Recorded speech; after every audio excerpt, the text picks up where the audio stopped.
যুক্তরাষ্ট্রের president Donald Trump আবারও ঝাঁঝালো মন্তব্য আর কড়া বাণিজ্য সিদ্ধান্তে চাপে ফেলেছেন ভারতকে।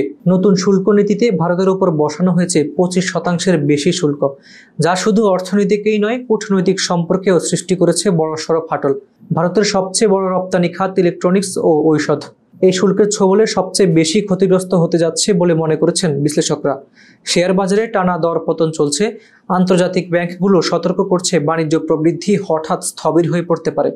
কিন্তু শুধু শুল্ক নয়, ট্রাম্প সরাসরি বলেছেন ভারত হলো একটি মৃত অর্থনীতি, আর তাদের বাণিজ্য নীতিকেই বললেন বিরক্তিকর ও কঠিন। একই সঙ্গে রাশিয়ার কাছ থেকে তেল ও অস্ত্র কেনায় ভারতকে অতিরিক্ত জরিমানার হুমকি দিয়েছেন ট্রাম্প। এর ফলে রাশিয়া থেকে তেল কেনা ইতিমধ্যেই কমিয়ে দিচ্ছে ভারত।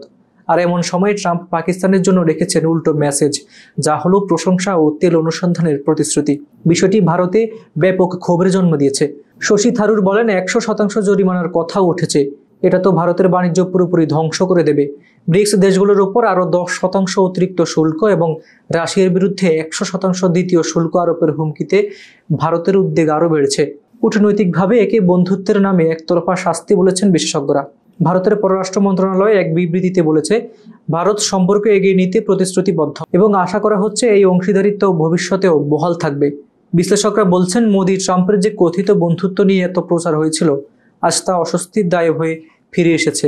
একদিকে আমলাতান্ত্রিক ধীরগতি, অন্যদিকে ট্রাম্পের হঠাৎ রূঢ় কৌশল। এই সংঘর্ষই হয়তো এই বন্ধুত্বের ভাঙনের মূল কারণ। এখন দেখার বিষয়, এই দুই দেশের সম্পর্ক নতুন করে গড়া সম্ভব কিনা, নাকি ট্রাম্পের এই পদক্ষেপ চিরস্থায়ী ক্ষতের জন্ম দেবে। হাবিবুর রহমান নিশান, খবর সংযোগ।